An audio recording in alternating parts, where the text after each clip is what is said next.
बिस्मिल्लाहिर्रहमानिर्रहीम। अस्सलाम वालेकुम। आप देख रहे हैं हालात। मैं हूं सईद चौधरी। वज़ीर-ए-आज़म इमरान खान शिकारियों के हाथों में चिकनी मछली की तरह फिसलना चाह रहे हैं, लेकिन लगता है शिकारियों ने भी बड़े पक्के बंदोबस्त किए हुए हैं, उनको वो निकलने नहीं दे रहे। और फिर अदम एतमाद की तहरीक के हवाले से एक ख़ुसूसी इजलास PDM का तलब कर लिया गया है कि जनाब क्या करना है क्या नहीं करना। अतहादी अपनी वो नखरे दिखा रहे हैं, अड़ियाँ कर रहे हैं, इस पर बात करेंगे। और क्या ISI का जो दौरा है वज़ीर-ए-आज़म और वज़ीरों का चीफ ऑफ आर्मी स्टाफ के साथ, वो भी इसी हवाले से जो मैं कहा ना मछली निकल रही है हाथों से, निकलने की फिसलने की कोशिश कर रही है, तो क्या ये भी ऐसी कोई कोशिश है? लेकिन इससे पहले हम थोड़ी सी बात करेंगे जो कल का वाक़या इस्लामाबाद का, कि वो जो उस्मान मिर्ज़ा वाला केस नहीं है यार। उस्मान मिर्ज़ा वो जो एक फ्लैट में लड़का और लड़की को वो फेंटी फेंटी लगा रहे लड़की को और बेलबास कर दिया था। फिर जुलाई 2021 की बात है, और फिर वो गिरफ़्तार हो गए थे, मोबाइल शोबाइल पकड़ लिए थे उनके, जिसके ज़रिए वीडियो बनाई थी उन्होंने, वीडियो वायरल भी कर दी थी। इस तरह की वो खबर थी, तो बड़ा शोर शोर मचा था। मेरे जैसे लोग जो और भी जो दर्दमंद अपनी तरफ से बने हुए लोग हैं, वो कह रहे थे जनाब ये इसको फ़लाँ सज़ा हो सकती है, फ़लाँ सज़ा हो सकती है, सरेआम ख़तून को उर्मियाँ करने पर मौत की सज़ा भी हो सकती है वगैरह, हम वो किए हुए थे। तो अब वो मुतलका अदालत में केस था, तो जो लड़की है मुतासरा लड़की, उन्होंने कहा जनाब ये तो मेरे मुलज़म ही नहीं। वो साहब मुकर गई। उनका ये मैं नहीं, ये एक लड़का कोई रेहान है उसमें से, कहा ये और सारे ये तो मैंने थाने में देखे थे, ये तो थाने में और पुलिस वाले मुझसे सादा कागज़ों पे साइन सुन करवाते रहे, ना मुझसे किसी ने कोई बदअखलाक़ी की कोशिश की, ना मेरे साथ कोई, इन लोगों ने तो कुछ किया ही नहीं। वो एक अब अजीब मसला बन गया है। उस पे खान साहब ने एक अच्छा इक़दाम किया है। उन्होंने वज़ारत कानून को ये कहा है कि जनाब आप इस मामले को देखें सारे, क्या हो सकता है क्या नहीं हो सकता। और फ़रोग़ नसीम साहब की सरबराही में एक इजलास हुआ, और जो इंसाफ की पार्लिमानी कमेटी की मलिका साहबा हैं, उन्होंने कहा कि हम खुद पैरवी करेंगे। अब वो ख़तून जो मुनहरफ हुई है या झूठ बोल रही हैं, दूसरे लफ्ज़ों में कह लें, क्योंकि वाक़याती शहादतें और ख़ातून का बयान जो है ये बिल्कुल अपोजिट डायरेक्शन में है, झूठ है। पहले ख़ातून ने पर्चा दर्ज करवाया, पर्चा दर्ज हो गया, शनाख्त परेड भी हो गई उनकी। गिरफ़्तारी के बाद उसने जेल में उनको मजिस्ट्रेट की मौजूदगी में शनाख्त किया कि जनाब ये मुलज़म है, एक बात। दूसरा वो जो वीडियो थी मोबाइल पे, उसकी फोरेंसिक जो रिपोर्ट है वो आ चुकी है कि जनाब ये बिल्कुल ठीक है। ये दो वाक़याती शहादतें मेरे ख्याल काफ़ी हैं मुलज़मों को सज़ा दिलवाने के लिए। लेकिन जो स्टार विटनेस है, जो ख़ातून खुद मुतासरा ख़ातून है, वो मुकर गई हैं कि नहीं नहीं नहीं ये नहीं हो सकता। इसमें जो हमारा कानून है ना, ताज़ीरत पाकिस्तान और CRPC, ये झूठे गवाहों को पकड़ भी लेता है। ये दो तरह की गवाहियाँ होती हैं। एक गवाही होती है किसी शख्स को सज़ा दिलवाने के लिए झूठी गवाही दे दे, झूठी शहादत दे दे। वो ताज़ीरत पाकिस्तान के जो 194 और 195 वगैरह के तहत उसको पकड़ा जाता है। ये आसिफ सईद खोसा साहब ने ये कोशिश की थी झूठे गवाहों को पकड़ने के लिए, उन्होंने को प्रोसीडिंग्स वगैरह करवाई थी, इस्तगासा वगैरह करवाया था। लेकिन फिर क्या होना था, वो जो जिन आर्टिकल जिन मैं बात कर रहा हूँ दफ़ात की 195 194, उनके तहत ये है कि वो अगर किसी शख्स को झूठी गवाही पे जितनी सज़ा हो जाए उतनी ही सज़ा झूठे गवाह को मिलेगी, एक बात। और दूसरा, अगर सज़ाए मौत हो जाए झूठी गवाही पे और बाद में ये पता चले बंदा फांसी लग गया, बाद में पता लगे कि ये तो झूठी गवाहियों पे यार फांसी लग गया बंदा, और पकड़े जाएं झूठे गवाह, फिर उनको मौत की सज़ा भी हो सकती है। ये मेरे ख्याल 194 ये कह रहा है, और 195 वो है कि वो जितनी सज़ा हुई है उतनी ही सज़ा होगी। लेकिन एक दफ़ा ऐसी है जिसके तहत ये ख़ातून जो हैं ये मुकर रही हैं, ये भी पकड़ी जा सकती है। वो है ताज़ीरत पाकिस्तान की दफ़ा 193। वो दो धारी तलवार है। वो ये कहते हैं कि जुडिशल प्रोसीडिंग के दौरान जानबूझकर अगर झूठी गवाही को बंदा देता है, ये एक तरह से झूठी गवाही है ना, पहले कि ये तो है ही नहीं, मुलज़म ही नहीं है, ये शहादत है उसकी, बयान है अदालत के अंदर, वो कह रही है तो मेरे गवाह नहीं, उस पर पर्चा दर्ज हो सकता है, 7 साल तक जो कैद और जुर्माने की सज़ा हो सकती है। ये हमारे यहाँ क्योंकि झूठे गवाहों के खिलाफ अदालतें सरफ नज़र करती हैं, कार्रवाई नहीं करती, तो ये खातून इस 193 के तहत, ताज़ीरत पाकिस्तान के तहत ये पकड़ी जा सकती है, क्योंकि वाक़याती शहादतें इतनी पक्की हैं मुलज़मों के खिलाफ कि खातून स्टार विटनेस होने के बावजूद साबित हो रहा है कि ये झूठी है, झूठ बोल रही हैं। और फिर एक CRPC के तहत 476 की कार्रवाई उसको कहते हैं। वो अदालत भी अगर समझती है कि अदालत के सामने ये झूठ बोल रही हैं खातून, तो वो इस्तगासा जो है वो कंप्लेंट का हुक्म जारी कर सकती है, यानी एक मुकदमा खातून के खिलाफ बन सकता है कि उन्होंने ये किया है। ये 1860 से ये कवानीन चले आ रहे हैं, लेकिन आम तौर पे सरफ नज़र जो गवाह मुनहरफ हो जाता है उसके खिलाफ भी कार्रवाई नहीं की जाती, पहले कुछ और गवाही दी होती। लेकिन 193 के तहत वो वजाहत उसमें ये कर दी गई है कि जुडिशल प्रोसीडिंग जो है वो सिर्फ अदालत की कार्रवाई नहीं है, बल्कि इन्वेस्टिगेशन से शुरू होती है जुडिशल प्रोसीडिंग।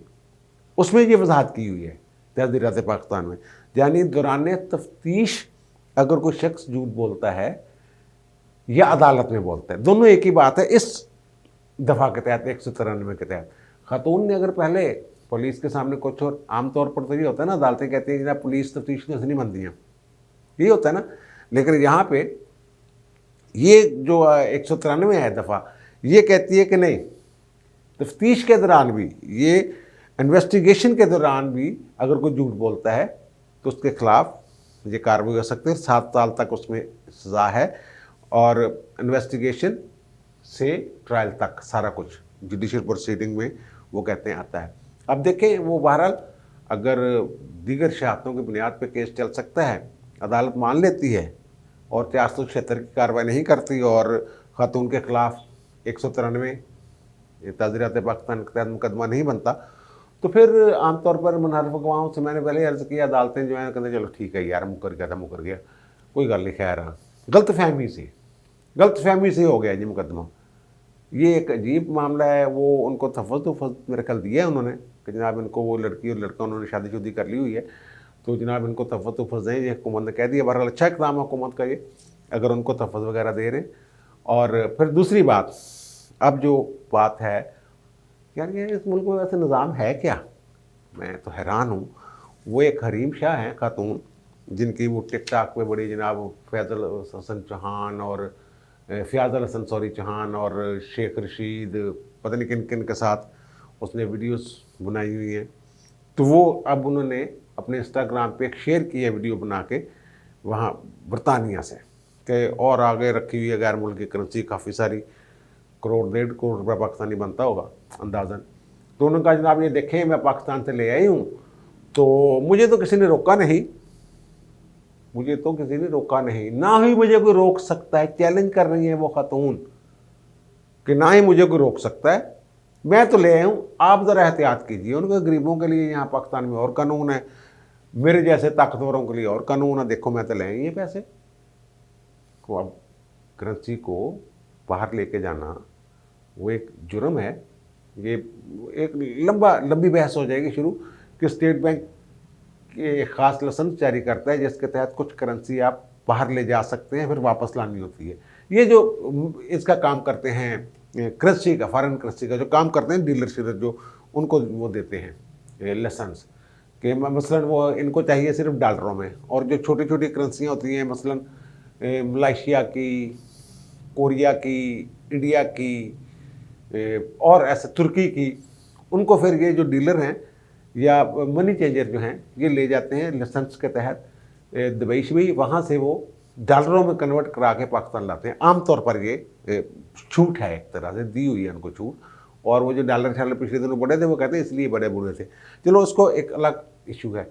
लेकिन एक ख़ास हद से ज़्यादा करेंसी बाहर लेके जानी हो तो स्टेट बैंक से सर्टिफिकेट NOC लेना पड़ता है, और जितनी रकम ये खातून दिखा रही हैं उसके तहत। और फिर जब यूँ ही FIA हरकत में आई है और उन्होंने कहा जनाब हम जो नेशनल क्राइम एजेंसी है, जिसको पहले भी खत लिखते रहे हैं ना ये नवाज शरीफ के हवाले से, उसको हम खत लिख रहे हैं कि जनाब खातून को पकड़ें।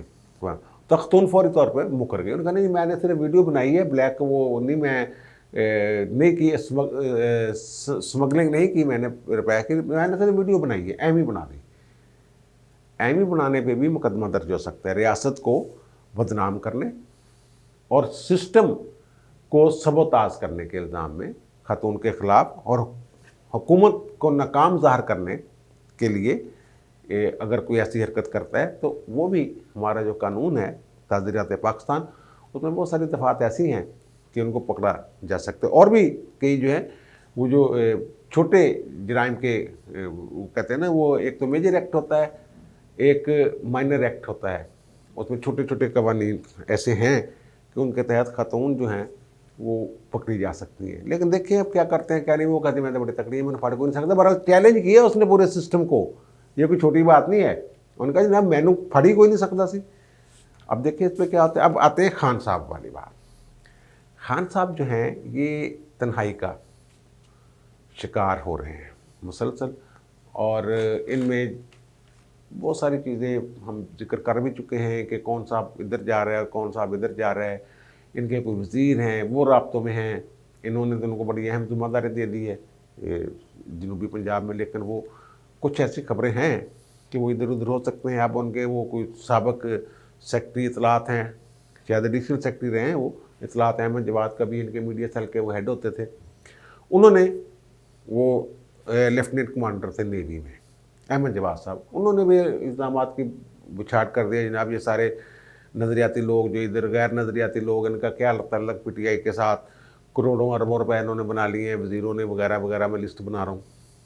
चलो ये जब ऐसी, मैंने क्या कहा, लेफ्टिनेंट कमांडर रहे हैं नेवी के, इससे आप ज़रा अंदाज़ा लगाएं कैसे लोग अचानक फिर निकलते हैं ऐसे मौसमों में जब ऊपर वाला भागने वाला होता है, जाने वाला होता है, या कुछ लोग कोशिश कर रहे हो कि इन्हें नसाओ।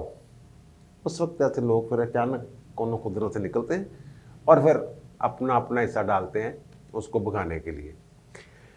इस परेशानी में खान साहब जो हैं वो अपने जो दोस्त अहबाब हैं, दोस्त अहबाब का किचन कैबिनेट जिसको कहते हैं, 4-5 जो उनके करीबी लोग हैं, असद उमर हो गया, शफकत महमूद, कुछ और लोग, उनके पास बैठ के फिर वो गालम गलोच पे थोड़ा सा उतराते हैं। पता ही चला वहाँ बैठ के वो मुखालफिन को गालियाँ छालियाँ देते हैं कि जनाब ये वो, और उसमें फिर वो रावलपिंडी वालों को भी सीट लाते हैं, कभी कुछ करते हैं कभी कुछ करते हैं। अब ये पता चला है कि उन्हें किसी ने मशवरा दिया कि जनाब वो ISI का नवा चीफ आया तो उसे दौरा नहीं किया। उन्होंने कहा अच्छा, ओ यस यस ये बात। तो उन्होंने कहा जनाब मैंने वो ठीक है को वो उन्होंने बुलान सानू अस जाने जाके ब्रीफिंग शरीफिंग लेने की होंगे। वो वहाँ गए हैं जनाब, और रवायत ये है कि वज़ीर आज़म के साथ दिफा का, दाखिला का, इतलात का भी आम तौर पर 2-3 वज़ीर जो हैं वो जाते हैं, ज़्यादा भी ले जा सकते हैं, वज़ीर आज़म की मर्ज़ी है भाई, चीफ एग्जीक्यूटिव है वो। तो वो वहाँ गए हैं, जाके कोई ब्रीफिंग शरीफिंग दी है, कौमी सलामती, मुल्की सलामती, अफ़गानिस्तान की सूरत हाल वगैरह वगैरह। लेकिन उसकी तस्वीर जारी, प्रेस रिलीज जो है ये जारी हुई, हालांकि ये चीफ ऑफ आर्मी स्टाफ साथ थे।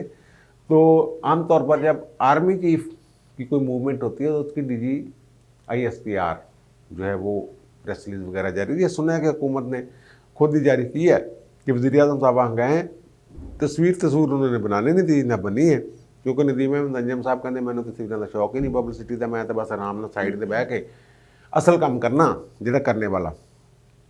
तो ये भी एक तासर देने की कोशिश की गई है, यह एक तरह से पैगाम कह लें आप। हालांकि ये पैगाम मेरे ख्याल में पैगाम बनता नहीं है, इसलिए पैगाम चीफ एग्जीक्यूटिव है यार, वो किसी भी जगह जा सकते हैं। लेकिन इससे क्योंकि ये 1 पेज वाले हैं, 1 पेज फट गया, 1 पेज इकट्ठा हो गया, तो ये तासर देने के लिए कि नहीं भाई जी टेंशन वाली गल नहीं, असी तो इकट्ठे हैं। ये देखो मैं DGSPR ने देखे, मैं सॉरी ISI के दफ्तर आया हूँ, बाजवा साहब मेरे साथ थे और मेरा बड़ा देखें जब खैर मकदम हुआ और ये हुआ और वो हुआ। लेकिन हालात ये जो तस्वीर दिखाने की कोशिश कर रहे हैं ऐसा है नहीं, गड़बड़ बड़ी होगी हुई अंदर। वो आपको पता है कि ये बजट, मिनी बजट वाला, कोई भी इत्तेहादी जमात जो इनके साथ है, MKM, GDA, और काफ लीग अभी तक रजामंद नहीं हुए हैं उनके साथ वोट के हवाले से कि पास करवाने में हम जनाब साथ से, बल्कि MQM तो एक कदम और आगे बढ़ गई है। उन्होंने कोई 11 मुख्तलिफ तरामीम तजवीज़ कर दी है या 11 तजावीज़ दे दी हैं मिनी बजट में कि ये भी कर लें, वो भी कर लें, फलां भी कर लें, ठीक भी कर लें। और फिर मरी वाले वाक़े पे जो मोहम्मद सलाही साहब ने जो इनकी हुकूमत की क्लास ली है वो भी आपके सामने। मेरी इतला के मुताबिक इनको अभी तक वहाँ से इशारा नहीं हुआ। ये है कि कुछ लोगों की बात हुई है, गैर मुतल्लिका लोगों की, यार कोई साफ़ी भी हो सकता है, कोई और बंदा भी हो सकता है, रावलपिंडी वालों के साथ जो मेरी इतला है, वो कहते हैं कि वो चाहते हैं कि यार ये बिल पास हो जाए। IMF वाला ख़ास तौर पर वो इनकी ख्वाहिश है। वो जो IMF के कहने पे नहीं बन रहा सारा कुछ, बजट ये वो पैसे आने को, वो कहते हैं कि इस तरीके से पैसे आ जाएं, ये पास हो जाएं। लेकिन अभी तक उन्होंने किसी इत्तेहादी को ये नहीं कहा कि यार पास करवा दो, ना ही किसी और से रब्ता किया ताहाल अभी तक। और मज़े की बात यह है कि उस पर वोटिंग कब होनी है ये भी किसी को नहीं पता, किसी MP MLA को पता ही नहीं कि ना वोटिंग कब होनी है और क्या होना है उसमें और क्या नहीं होना और किसको वोट देना है, ये किसी को पता ही नहीं। कभी कोरम टूट जाता है, कभी बीच में कुछ और हो जाता है, कभी कुछ और हो जाता है। वो प्रोसीडिंग उस तरीके से चल नहीं रही जैसे ज़िमनी बजट इजलास की जो प्रोसीडिंग होती है उसके मुताबिक वो काम ही नहीं हो रहा। कभी इधर को निकल जाते हैं, कभी इधर को निकल जाते हैं।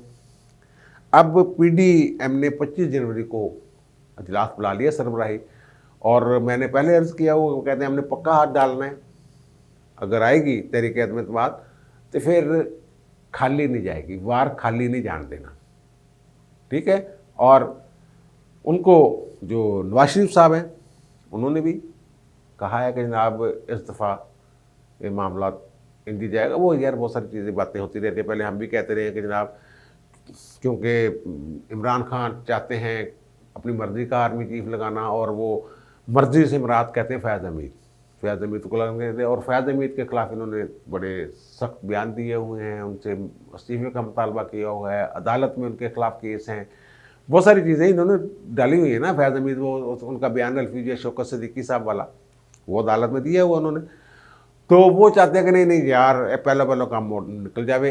इस वजह तो असी रावलपिंडी वाले, क्योंकि रावलपिंडी वाले तपे हुए हैं उस पर 6 अक्टूबर से इमरान खान के, तो चलो इस हद तक उनका साथ देते हैं कि खान को घर भेजते हैं, और फिर आगे क्या हुकूमत बनती है क्या नहीं होता। वो मेरी इतला के मुताबिक लाहौर में कोई अहम मुलाकात भी हुई है, तो लेकिन उसकी तफसीलात मुझे नहीं मिल रही।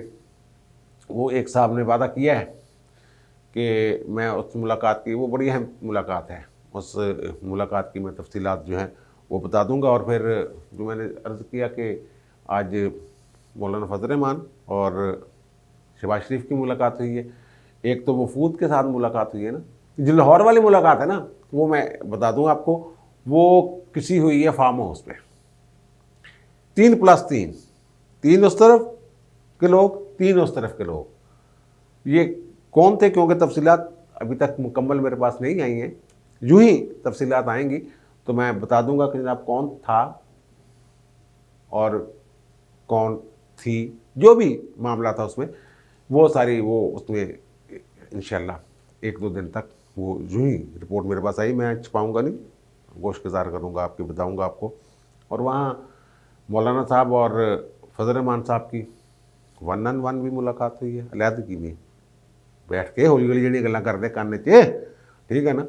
और फिर ये भी पता चला कि एस्टेब्लिशमेंट के राब्तों के हवाले से भी उन्होंने कुछ आपस में अशारतन या वजाहतन या सराहतन वो बात भी की है कि जनाब बंदे ठीक लग रहे हैं सानू, इस दफ़ा कोई परेशानी वाली गल नहीं लग रही, तो वो कहते कि ढा दो, तो असी तुसीं अगर ढाना चाहते हो तो ढा दो भलवान नूं, तो असी तो गैर जानबदार हाँ, अगर वो ढिठ गया तो असी विसल बजा देंगे, ओ भाई गिर गया।